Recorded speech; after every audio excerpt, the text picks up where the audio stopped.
Nya kwa mogojon kamro marama intere roki chendro ni mar migago odiochieng' ma kawuono ka wabro kelo ni weche ma opogore. Penjo maduong' ma wan godo kawuono en ni tok tim mar Harambee Stars loyo tim mar DR Congo. En gi geno ni timno biro chopo e tielo mar quarter finals. Nyalo oro na hoteni machuoke namba mar 3-6-0.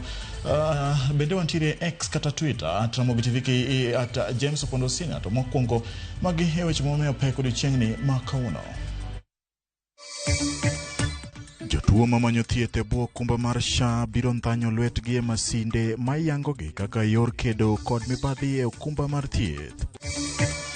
Ne wawinjre maber gi TSC ni japuonj meda tamalo 12 nyaka tamalo 29.5. Paro pod medo wuok mopogore wi winjruok e weche osach jopuonj e kind higa mar 2025 nyaka 2029. To gimomiyo nachake mokwongo ni dwaro ler kama ji odakie. Wakelo ni sigana moyiedhi mar miyo maloso gige dosruok kowuok e choke kod kalagakla rech mojwang' Kisumu.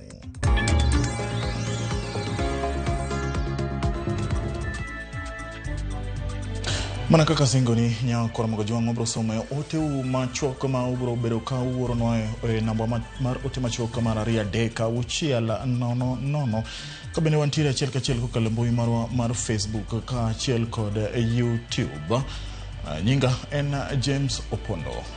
Jotuo mamanyo thieth e bwo okumba mar SHA biro nthanyo lwetgi e masinde mayangogi kaka yor kedo kod mibadhi e okumba mar thieth mar SHA. Migawo mar thieth oyango chenro ni manyien ma nyasani mar puodho jogo mandikore e okumba mar SHA koloso e kar thieth ma Kenyatta okinyi ma kawuono.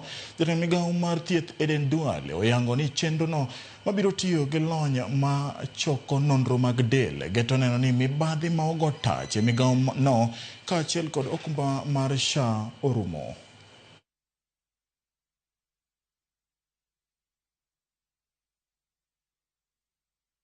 There are many issues that beguile us, things that we need to do, and he understands them. The Cancer Center is one of the most important parts that I've been discussing with the CS, and I'm sure that you remember to help us to achieve the goal that we have to have this as a truly referral hospital where we shall keep Kenyans and regional patients from going away to European and Asian countries for treatment. Our goal is to have this as the end place where patients will be treated and they go home cured. This biometric will help us in eliminating fraud and misuse of the benefits. It will also reduce paperwork. It shortens queues of our patients, and it ensures more time is spent on patient care. And this morning I have gone through that process, and I want to confirm to the country that that is what is happening. The time our patients spend is less, and we are spending now more on the care of our patients. Yorok nyo neno e kinde jagoro maduong' e riwruok mar jopuonj NAT Collins Oyiu kod jalup jatend duond buch Safina Willis Otieno e wi nyongesa manyien mar osara ne jopuonj. Collins Oyiu ochiwo sir ne winjruogno manie tim kuom higni 5 chakre higa mar 2025 nyaka 2029 ka Willis mabende en okil okwedo winjruogno ka owacho ni mano en nyiera ne jopuonj. Oyiu owacho ni jopuonj onego osir winjruogno kendo ni riwruok mar NAT biro kedo ne nyongesa mag osara ne jopuonj e kinde mabiro ka Willis to omako chung' ni mijing'o onego keti neno ni somo maonge chudo odhi nyime pacho ka. Jopuonj na manika nyocha e Disemba kawan Mombasa ne wawachonu ni watero demands motegno ni Teacher Service Commission mondo walos gimiluongo ni collective bargaining agreement mondo jopuonj oyud misara omedgi. Kanyo watero gini wabed gi Teacher Service Commission. Japuonj ne wawinjre maber gi TSC ni japuonj meda tamalo 12 nyaka tamalo 29.5. Jopuonj wan godo ka, wan kae nikech jopuonj. Sani giyudo gimoro. To nyaka ginyiswa adier. An kaka jasafina konu ni pesa momed japuonj okoromo. Nikech kigo percentage, japuonj omed mana $200. $200 dwe. Japuonj ka japuonj $200. To uchumi mar Kenya ka $200 lokango. Koro nyaka jonat bende wachi kuluo abro wachonu. An nyaka kwedi ni japuonj kidwa med msara to mondo mede msara ma make sense ne japuonjni. Migao mar arita e alwora mar Kadhoth Nam Chumbi ogolo singo mar arita kwe kaluwore gi loro sikul e dwe mar 8. Kamanda mar obila e alworano Ali Nuno wacho ni apisas mage oikore mar rakruok gi weche moramora mabiro rocho kwe mawuok kuom riwruoge mag njore. Ginyiso ni medruok mag weche njore e gwenge makono bedoga e kinde ma olor sikunde ka obila oseketo kenge ma owinjore ponono ni gik makamago timre sa asaya.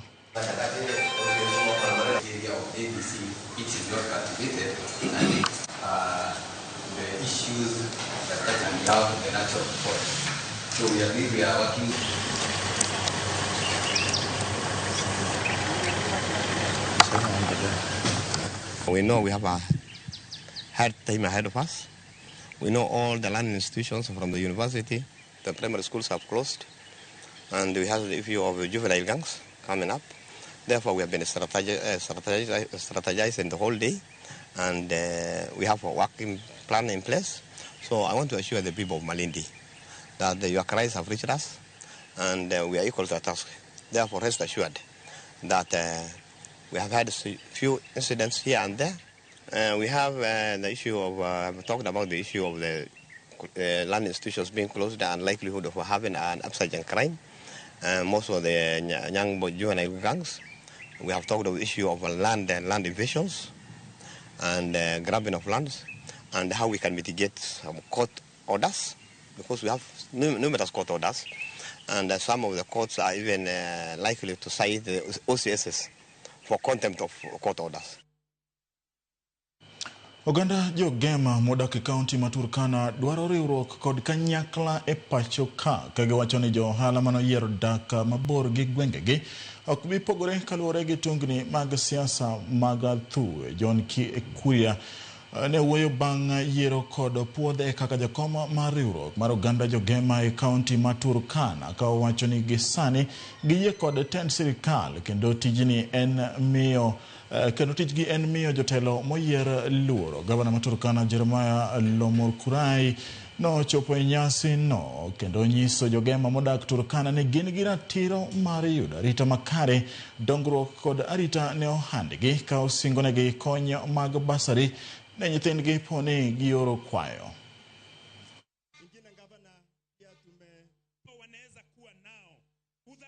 Kwa muda mrefu hii jamii haijakuwa ikipokea basari, haijakuwa ikipokea zile mgao ambao unahitajika. Na nataka nishukuru ya kwamba gavana wetu amekuwa pamoja nasi, ametuhutubia na ametuhakikishia ya kwamba kuanzia sasa tutakuwa tunapokea misaada ambayo inatufaa sisi kupokea. Sisi kama jamii ya Mount Kenya tunaoishi hapa katika gatuzi la Turkana, sisi tunaungana na jamii ya Turkana tukisema sisi ni watu moja, na hakika sisi tuliingia, tumezaliwa hapa wengine wetu na tumekuwa pamoja na wao na tumekaribishwa, na hakika tumeona ukarimu wa jamii ya Turkana. Na Wakikuyu wa Turkana na wapata haki yao wapi? Turkana County. Na hiyo story lazima wapate haki yao wapi? Turkana County. Kuna Wakamba wa Turkana lazima wapate haki yao wapi? Kwa ile muda nitakuwa kwa serikali ya hii county, nitahakikisha nini umepenetrate system ya employment ya hii county.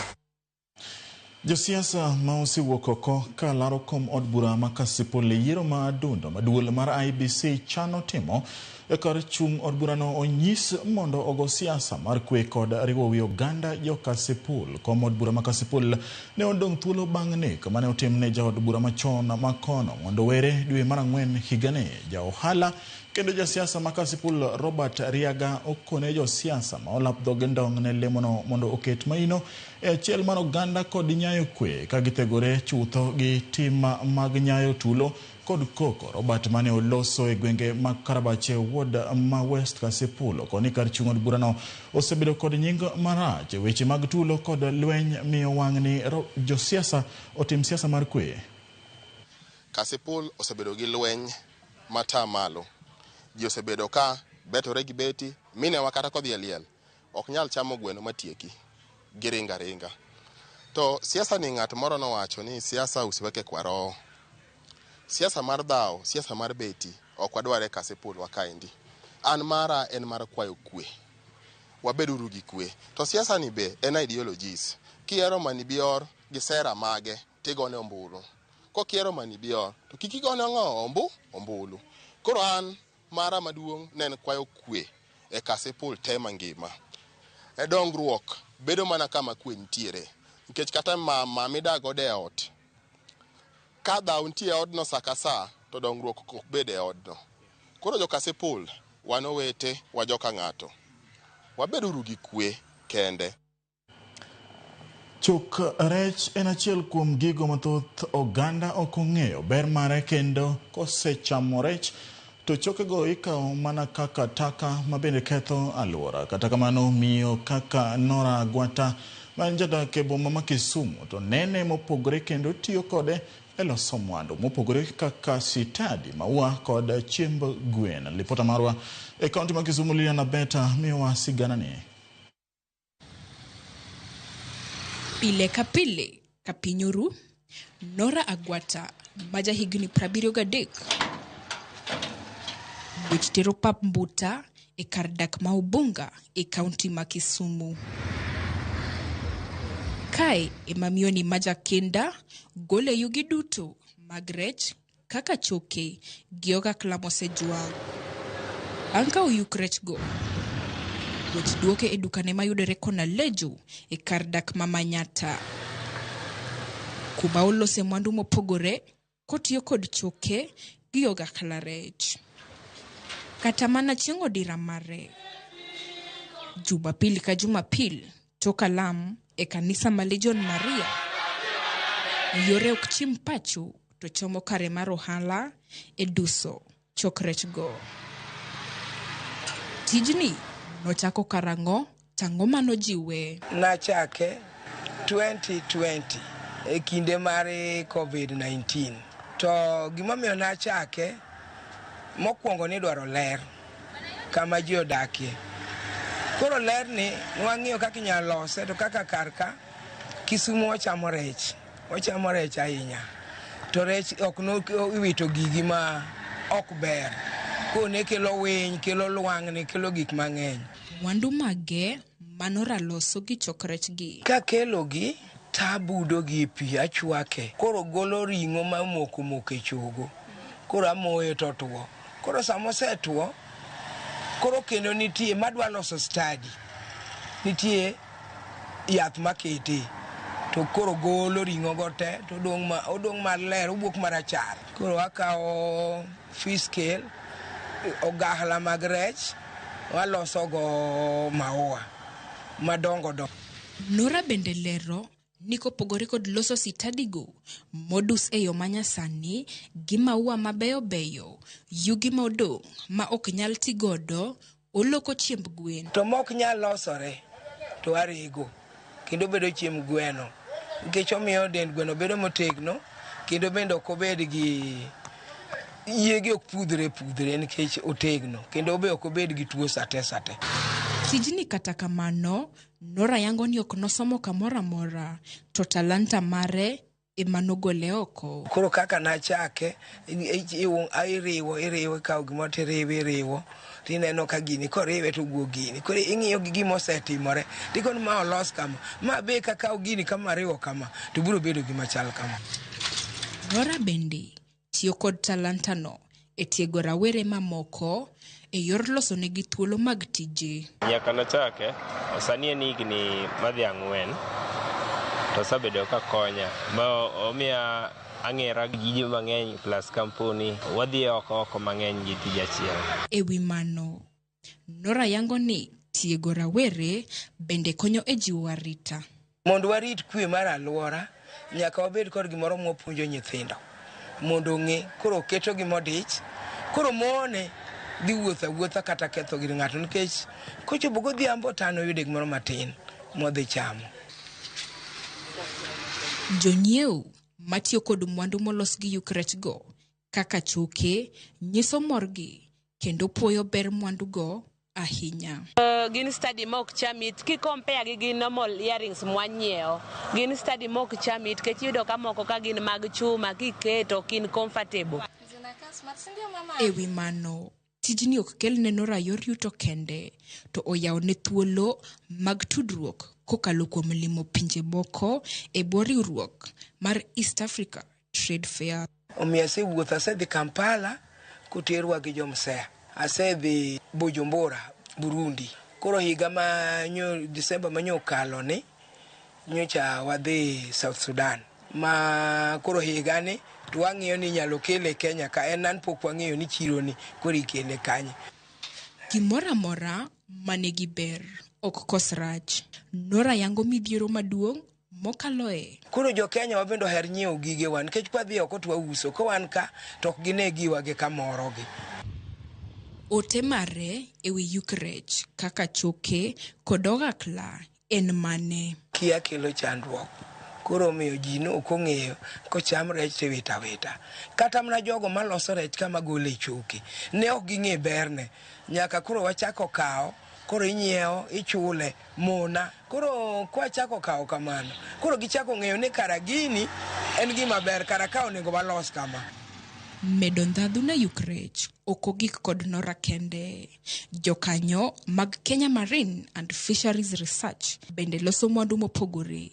Mano mor rech kowuok kuom ombich mag rech kod maua bende kowuok kuom ogakla mag rech. People used to consume fish for the flesh only, but right now every product that comes from the fish, what is considered as waste, is rather a byproduct that can be utilized or that can be added value to make to economic sense. Fishermen at every beach, they can start what we are calling collection and have one particular site, I'm calling a dumping site in some sense. So they are dumped there, and then in the essence, when they form very huge heaps, these heaps can be at the same time picked by an investor, and then this investor will start the process of making products from these. Chok rech en achiel kuom gigo mathoth ji okaw kaka taka, kendo kosechamo rech to tije orumo. Mama Nora Agwata to nene mopogore kendo kawe kaka ohala matiwo tich ne rowere. Kwayo mare ne sirikal en ni okel okenge manyalo puonjo rowere tije mag lwedo. Lilian Abeta, Ramogi TV, Kisumu. Erokamano Lilian Abeta kuom lipodno. Ka wadhi nyime en ni mutni ne oneno e gwenge Machuda e kaunti ma Mombasa tok spika ma od bura ma kaunti no kod mago kuom MCAs telo e muko mar magawa moro ma wachore ni ne oger e lop sirikal ma biro tok jadaka kendo ja ohala moro golo ng'ur e wi okang' ma kamano ka oywak ni osebedo ka odang'ni e lwet apisas mag kaunti. Spika ma kaunti ma Mombasa Katri Aharub okwedo tima moro ma wacho ni moko kuom jotelo osebedo ka sando jopiny ka giyako lope mag sirikal. MCA Machuda Sami Balo ka achiel kod jakom mar komiti mar lope kaunti ma Mombasa Hamisi Nyundo koro dwaro ni otim nonro mapiyo mar temo tieko ywaruok ma kamano. Yangu na mimi siwezi fanya biashara. Ni haki tu ndo nataka. Nimeenda kwa polisi sipati usaidizi, kotini usaidizi sipati. Sasa mimi nataka tu anipe haki, aondoke hapa mbele yangu. Anataka kujenga kwa lazima na sioni kama inawezekana. Ametuzibia mambo mengi sana. Unakuja kumnyanyasa huyu mama hapa. Hii ni road reserve hapa. Number 1. Number 2, TOL ambayo imetoka ni ya plot 141.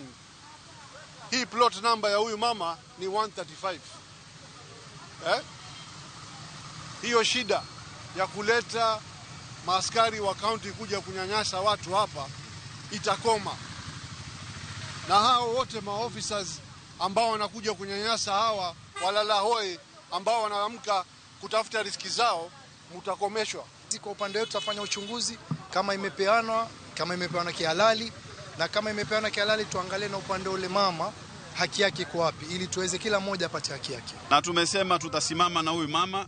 Hii dhuluma ambayo inafanyika hapa hatutakubali. Ukiangalia hapa kuna waya wa stima imeingia ndani hapa. Waya ya stima imeingia kwa hii plot. Sasa hata kama mtu anataka kufanya biashara kwa hii kibanda kweli, si utakuwa una risk maisha ya watu hapa ndani?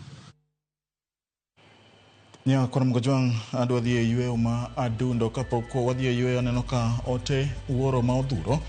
Ramogi TV ma baraka ndama mawuok wathong'er kadem ageno ni irio maber kendo Ruoth Nyasaye mondo konywa yawa ma ni piny koni mosna babana Joseph Ndamita.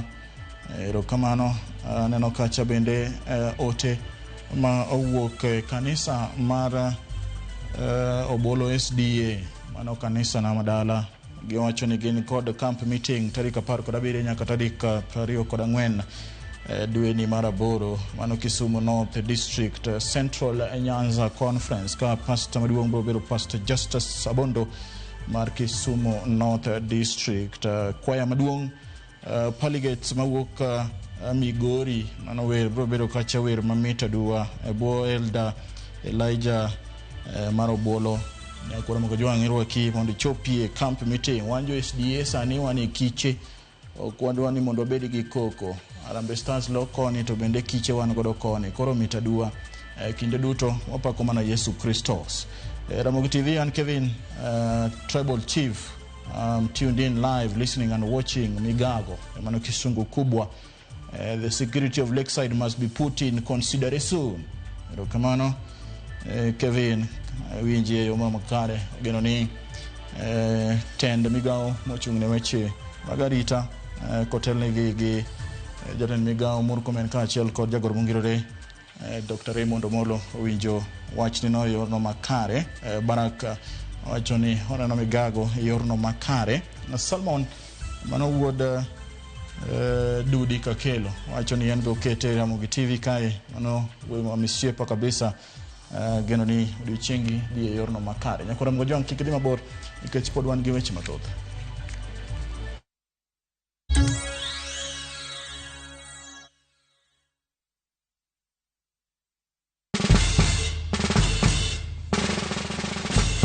Guess what? Citizen Duka now delivers. Get amazing discount on your favorite essentials and have them brought straight to your doorstep, all for just 200 shillings delivery fee. Go to citizenduka.com, select the product you want, pay, and we'll handle the rest. Citizen Duka, the home of discount.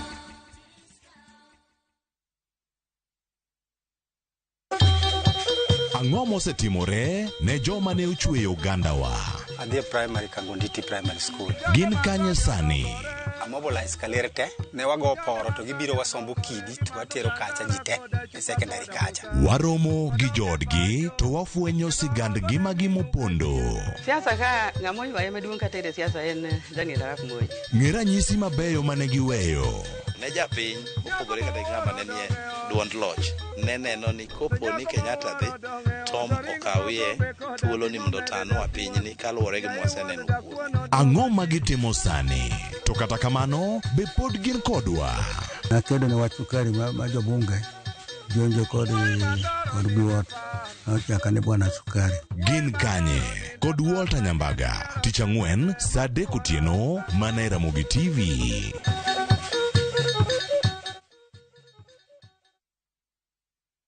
Apostle Julius Subi of Exploits Worship Center invites to the 21st edition of the Heavens Fire Prayer Summit 2025, beginning on the 6th to the 10th of August, themed Transformational Revival. It is an annual convergence of God's army and will take place at Uhuru Park, Nairobi, Kenya from 9 a.m. to 6 p.m. daily. The guest ministers, Pastor Robert Kayanja, Archbishop Harrison Nganga, Prophet Cindy Jacobs, Dr. Francis Miles, Lady Bishop Kathy Kiona, and Reverend Jenny Mock. Worship ministers Chris Shalom and Kestin Bogo, Kenya. For more information, call the number 0723-689-745. This is an appointed time for God's visitation. Don't miss out.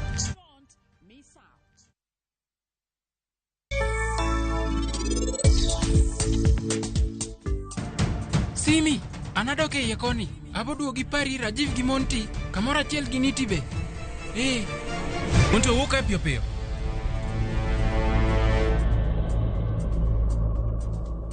Bro chuno mondo wadwa ti kamera chiel kawan wawinjre. Nono wabro medo dhau to kwabi yudo kony. En ang'o momiyo wachni tini chando chunyi kamae? Koso ndi kaka inichano bedo gi weche hera gi Vikram. Weche manano. Ana penya ni nyako manitino. En ng'ano?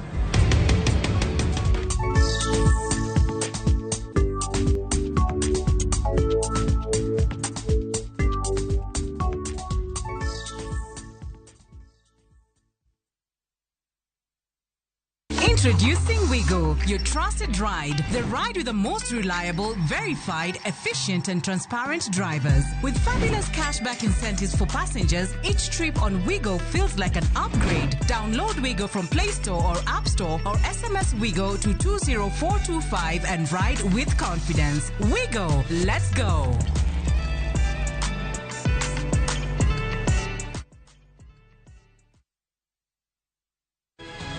Nyikwa Ramogi, bedi her mar loko puothi obedo ohala madhi maber kendo med yuto mari. Ober nikech en crop manyalo miyo ipidh kata gwen, pidh dhok iyo mayot.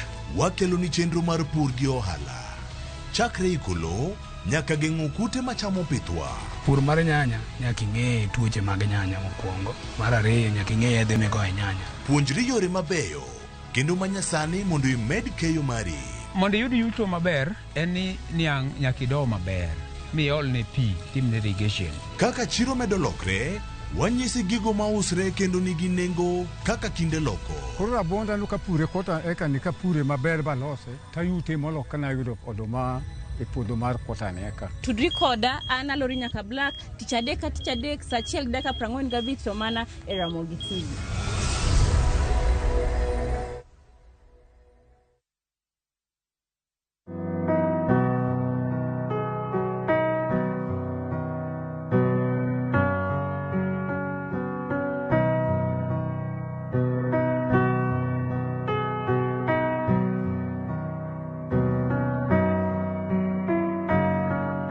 Dial *811*404# to get Jesus Paid It All as your skiza tune.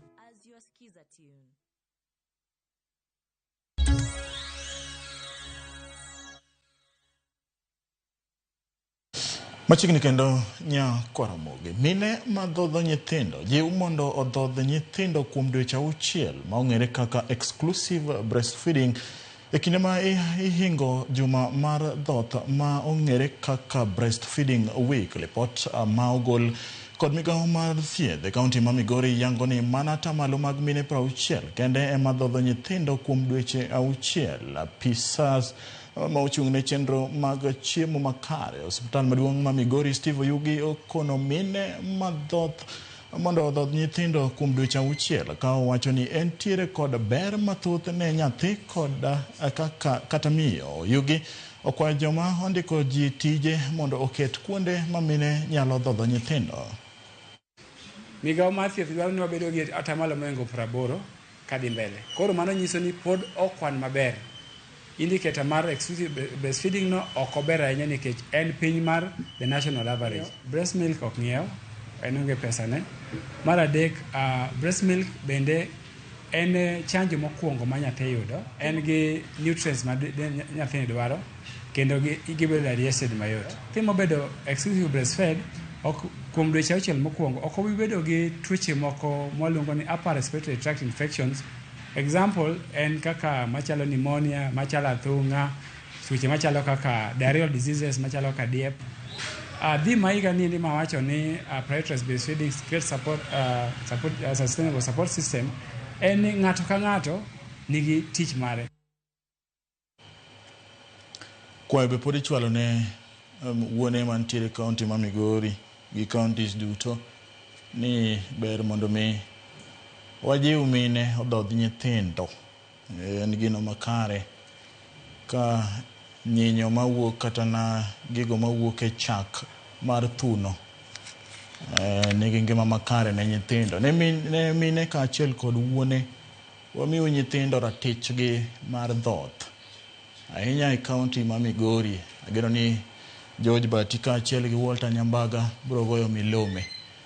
Ka wadhi nyime en chenro mar KOP Magala Kulalu mageto bero dero mar chiemo pacho ka oyange ni osebedo kod dongruok maduong' ma biro e kinde ma jatend migawo mar pi kod ler Eric Muga ne otimo limbe e gwengego. Jaratije bodo mochung'ne KOP e puothe Charles Mwasia oyango ni nitie okenge mawinjore ma onego keti ne chenro no mar neno ni agete margi ochopo kare. Olalo Magalana masani gedo mare osechopo 50%.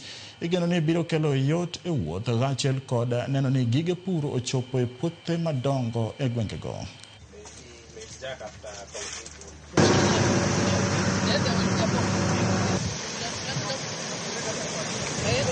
We have inspected the progress of the bridge.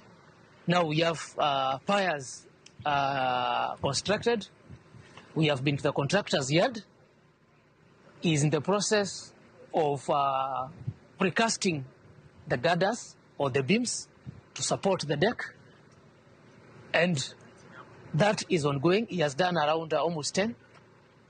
And we are looking forward to ensure that that bridge is completed as fast as possible to allow access to the site so that we can have fertilizer and other inputs coming in.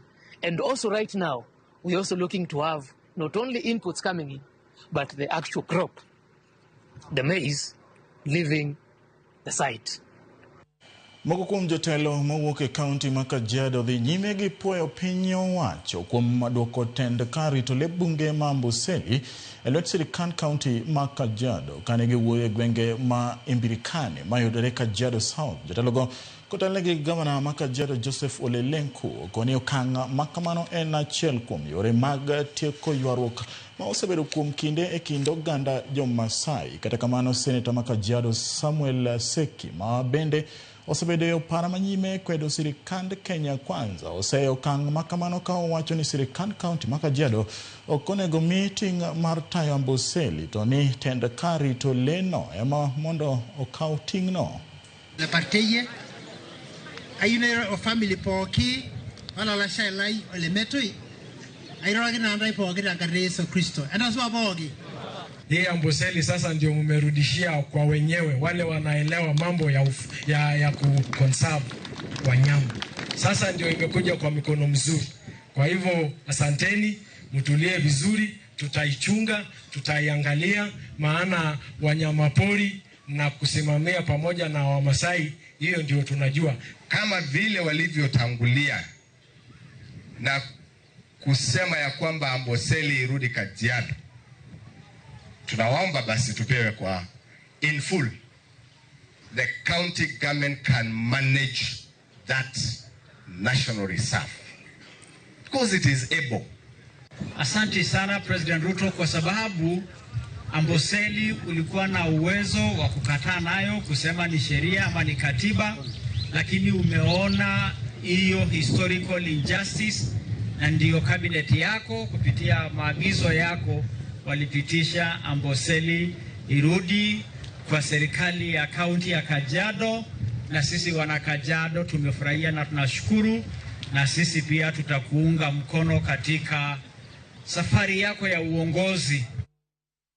Sirkand kaunti ma Kwale ka okalo e bad migao mar tije oganda e kar chung' od bura malunga lunga ochako chenro mar ndiko riwruoge mageto donje bunge ma Kaya Mrima ne chenro mopogore opogore mag yuto ma biro tok mine ma osebedo ka moto ne ogeng'ne gi donje bungo go ma nyaka sani ni e bwo arita mar duol mochung'ne rito bunge pacho ka CFA kaka yo achiel mar rito yiende manyachon. Okang' ma kama omiyo riwruok moro maluongore ni Search for Common Ground bagoromo gi jochung' mopogore opogore tok ywaruok neno ewi chenro mag moto e bungego. Minego ikwayo mondo odonje riwruok kendo ndiko riwruogno mondo oyangi gi sirikal kaka jogo matiyo gi bungego.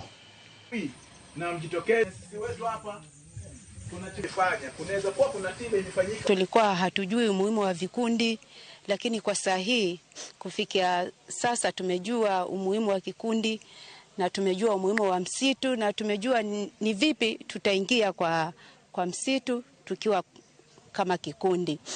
Ilikuwa tuelewe, sasa tumeelewa. Kwanza tutaingia kwa heshima ikaya, tutaingia kabla chochote tutafute vikundi tukajisaidie, kwa sababu vikundi vina msaada sana.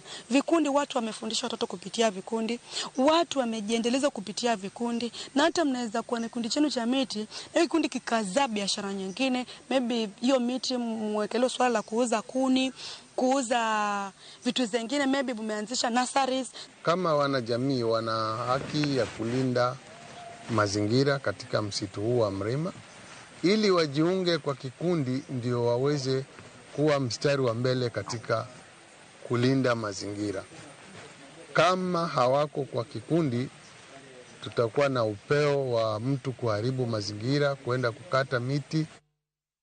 Riwruok mar jopuonj mar Kuppet koro onyiso sirikal ni ochwalo omenda duto mag somo ma higani ne sikunde kapok oyie pine tama mar 3. Jagoro mar riwruogno Kelo Misori onyiso dwaro mondo mi twak obedi mar loso chenro mag somo pacho kaka ma oriwo nok mar omenda. Kaka jafwambo marwa Judith Mondilero, riwruogno dwaro mondo mi chwal jopuonj e ngas mag tich kendo chiw thuolo ne ndiko jopuonj manyien. Gin jumbe matin ne 3 kende to skunde yawo. Yepo mabiro gi wich bar mar gope ma skunde onindogo tamni mahao bilion 20. Riwruok mar jopuonj mar Kuppet nyaka sani koro dwaro mondo migao mar omenda ochwal gope duto magin go mag skunde kapok tam manyien ochopo maonge leo. Cabinet Secretary mar Finance bende kiyawo tam manyien to pesa ma President owacho ni nitiere ni ogolo chopi skul. Koro nego wabed gi twak kaka jopiny mar Kenya ni policy mag education onego beni koro wantiere go mondo wawach weche machalo kaka pesa michule skul, gik miji some skul, policy ma somo go e skul nyaka mondo koro lokre. Akelo e twak jofwambo e boma ma Nairobi, kama bende onyisi dwaro mondo mi kel twak machielo mabiro kelo paro manyien ma opogore kod mar Profesa Munavu. Paro mar Profesa Munavu emane omiyo jopuonjre mag junior secondary oduoki e primar kendo medo nengo mar omenda mar somo e kuonde tiegruok mamalo moko masani osekelo liet e sekta mar somo. Presidential Working Party no diro jo Kenya omiyo gi ting' ma ok nyal nikech Presidential Working Party emano wacho ni nyithindo madhie junior school otere primary. To noyudo ka nitiere klase 12,000 mano osegere secondary school. Igani kaka ne wantiere ni ne onge form 1 to klase mag jo form 1 go ne nitiere ni nono, to udi klase 12,000 ka beno gerne ni nono, to chako ger klase moko e primary school mana ma ukiew gi secondary school to laboratory to onge. Enemo ukelo thirno kendo nemo miyo koro wan gi bagni mang'eny. Moko kuom gik ma bende riwruogni dwaro mondo mi otim oriwo chopo singo mar ndiko jopuonj 20,000 higani kaachiel gi golo omenda mar medo jopuonj e ngas mamalo mar tich. Ogol pesa mondo jopuonj oyud go promotion jopuonj 130 oyud promotion margi kako golo dwoko fees mar university chienie ogole pesa mi teacher service commission mondo jopuonj oyud go promotion. President mondo chako chiw e budget pesa manyalo ndiko jopuonj 20,000 kaka nochikowa chieng' Labor Day. Juma ma okalo ne odwok piny omenda mar somo e mbalariany kod atamalo manie kind 15 nyaka 40. Judith Omondi, Ramogi TV. Jobodaboda e kaunti ma Oyugi sekar chung'od bura ma Kasipul koro nyiso luoro ewi medruok monj ma itimonegi kod jomaundu machwe nego kata moko kuomgi kendo mayogi apikni. Kaka lipota marwa e kaunti ma Homa Bay hali abich lero obila ma Anachuonyo South oyango ni achiel osemaki ewi tema mar monjno. Jobodaboda alwora ma Oyugi sekachud bura ma Kasipul koro wacho ni gin kod luoro e medruok mag jomaundu ma osebedo ka monjogi kendo nego jo apiko machwe magi apiknigi. En tim maundu ma osebedo ka jimbore ka jobodaboda go wacho ni jomaundu go geto mana jowetegi mani kod apikni manyien ka giwuondore ne gin jowuoth to gikone japiko mating'ogi katerogi e kuonde ma gidhiye ginegogi e kor yo kaeto lalgi apiknigi kaka ilerogi jakom riwruok jo apiko ma East Kamagak Alex Ogoro. Wakao thuolo ma kawuono mar wacho weche mag arita kwe mar Achuonyo South. Wan kaka jobodaboda wasebedo gi pek e weche mag nek kod timbe maricho e Achuonyo South. Omiyo wakao thuolo kawuono mondo wa address issues machalo magi. Number 1, wan gi jo ma jo pikipiki tinegogi mana ka gwen. To kinegogi to kwane gimora mora mitimo kata mikao e wechego. Kaka sani wan gi Gideon Omolo manonegi moma pikipiki manotho man waseiko sino koch. Owili nyocho neg Damara View Oyugi kamana kotero customer to go wiye motho kanyo mapok waiko. Wan gi Victor Omiti neg manego kinyi kuwuok chieng' Sunday pok oiki. Wan go Mondi bende nicho go chieng' manogo pastor na jobodaboda go ywak ni sani koro gin gi luoro nyato jowetegi matiyo seche mag otieno kaluwore gi wach nek makoro jimbore ma itimo ne jo apiko gi jomaundu machwe mag apiknigi bang' ka osemonjgi. Giwacho ni monj ma jomaundu sani koro monjgo jo apiki alwora ma Oyugi ka ok otieki to dhi hinyo sektano ma bende rowere mathoth yude konyruok margi. Ne wan kaka jobodaboda mar Achuonyo South ok wawinj maber ahinya nikech nyithindwa ginego to ok wane gimitimo. Ka nitiere system mora mora munya tiyogo e police station makar wakati gi makosele to mondo tim mondo wayud kwe. Ok wan maber. Wawinjo ka wan marach kendo nyithindwa tho ero marach. Kwero nek marach mosebedo Oyugi skani mondo rum mondo jowa otim matek mondo bed gi girgi. Adwa condemn the brutal butcher mar Achuonyo South matimore ne jobodaboda manego jowa ka harmlessly. Wadwaro ni mondo sirikal okawane jukumu ni kaka traffic. Wadwaro ni mondo uman CBD kech ang'eyo ni joma riembo ka gin joma dhi e skul mong'eyo kaka onego bed ni giriembo ka gichopo within the town or any center. Onego gibi mondo gichung' e town kanyo mondo ging'is jowagi kaka onego bed ni giringo mondo jowa mahinyore pile pile kik hinyre. Kamoko kuom johala e boma ma Oyugi bende wacho ni timno ka ok otieki to jomaundu go bodonjore kuom johala e boma no poni tendo bila e kaunti ma Homa Bay ok otieko wachno. To kendo jowa modak e Achuonyo South wang'eyo maber ni jok matimo marichogi wadakgo. Gin giriembo kodwa bodaboda ka, gin e town ka, wadak kodgi e mierewa, wawuotho kodgi kanyakla, wadhi kodgi e our churches. Wuok oko mondo iwach ja criminal ming'eyo. Wuog oko mondo iwach ng'a ming'eyo. Kendo wadwaro ni security apparatus, the DCC, wadwaro ni jogo come on board. Komanda mar obila e sub county mar Achuonyo South Philemon Shaera oyango ni lipode monj mitimo ne japiko osechoponegi kendo nitie achech ma gisemako winjore no ka okoni gichano barasa kod jo apiko ma Oyugi mar manyo kaka inyalo tiek wachno. Ali Abich, Ramogi TV, Homa Bay. Erokamano jafwambo marwa Ali Abich kowuok e kaunti no ma Homa Bay. Adwa kawo yweyo madundo kapok odhi e yweyo. Fred Akelo Nyakwar Nyapi ka mos makende kuom kinde ka kinde kete mane Ramogi TV kae kwa kelo ni chenro mopogre opogre poch gi pak kamoro moro ma intiere gi tiji ma timo. Lawi Wuoda Dore ma wuok Rinya wacho ni neno Ramogi TV e yo makare. Musna Jokabiri kod jaode Isdora Gunga wacho kacha ni Ramogi TV mambo yote. Ramogi TV and JJ wacho ni kon mama maloso sitadino mondo miwa nambane mano JJ Wuoda Pogi rokamano JJ neno kacha kikete Ramogi TV kendo chendo mar migago chopo ni yorno makare. Jokunye SDA Church wacho ni James Opondero kamano kuom keyo milome mara camp meeting marwa kata kiche mano bedo godo juma mokalo. Nyasaye omed gwedhi kendo gwedh Ramogi TV kinde duto. Elisha Nyakwaro Loch wacho ni aneno yorno makare Ramogi TV choponwa yorno makare kendo wawinjo lendo yorno maber. Aneni mano MC kawuok Migori benane no kachara Ramogi TV lera dua gwenge maga Wendo Central. An Hilary Oloch Jabuya mawuod Rongo tuk jowi sikul. Mama Tash wacho ni mosna nyakwa sampo date wacho ni Ramogi TV kinde duto rokomano nyikwa Ramogi adaka yo ma adundo weche mag tuke biro kikidhi maboro.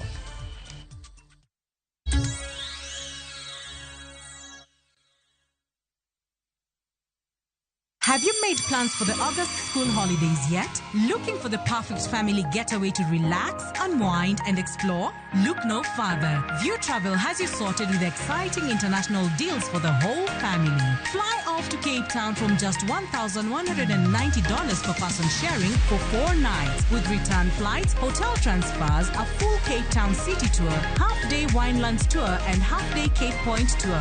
Or unwind in Zanzibar from $1,259. Spend 4 magical nights enjoying the Spice Island tour, swimming with sea turtles at Baraka Aquarium, and sailing to Nemba Island. All with return flights and hotel accommodation included. Book now and pay later with Lipa Pole Pole. Visit viewtravel.com or WhatsApp 0703 254 254 today. View Travel. Dream, explore, discover. Royal Mabati Factory Limited nitie gi discounts mabeo mokalo mag dier higa. Tiles mag tado mag Deka iyudo gi siling 500 kende ka steel trusses to yudore e siling 255 mita ka mita. Wakelo ni nyaka idhodi maonge chudo moramora ei Kenya mangima. Gochno e namba ma en 0722-638-883 kata chwal order mari e www.royalmabati.com.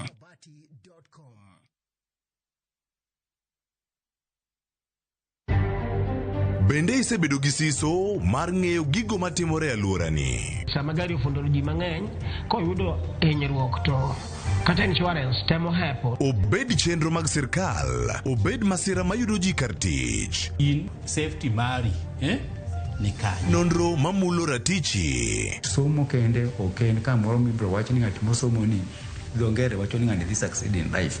Wuok tich ka wuok tich. Iro curriculum design uchenj e chenro mar rameny piny saa 1:30 otieno. Wan oganda luo nyaka wakoro waneni to be wanyalo bedo gi kembni. Nyise oganda jo Kenya gimonjo be ni giwinjo kuomi. Ka ikelo ni gi Lydia Okeyo. Nyakoro mga jo ng'ato mar rameny piny. Chik by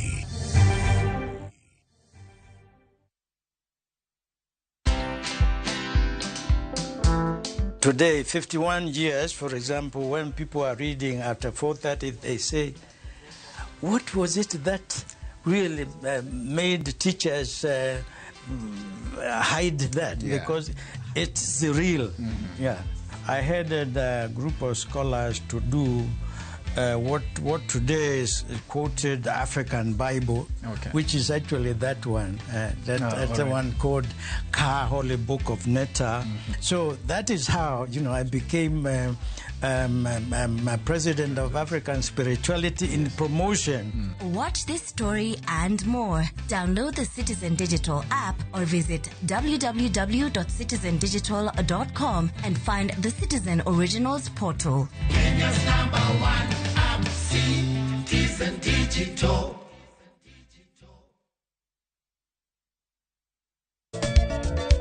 Machigni nyakoromonga jwange chenro mar ngoma owake. Wok ticha kelo ni mix bokwe. Kaito tichario. Reggae owake, yani tunaongea na Majar Rastafara. Lafu ticha dek nyakoromonga jwange. Akelo ni mana yani ngeni bakagiwa sani. Ticha Ngwena is kama nene, yani kitambo zama za kale. Alafu Friday, si unajua tu Friday tunafanya namna hii, kuna magojong Friday sukuzo wake. Sapara kidaka paga beach na kasapaga Rio kod an PDG Papa Vic, yani ukipenda mzee kijana.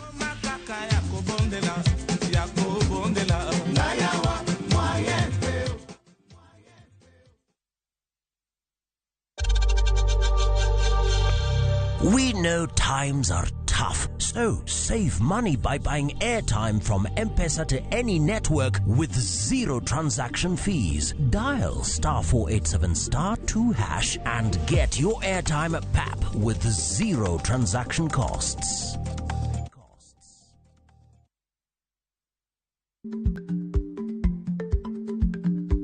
Chako chon loyo dhi kajuoga.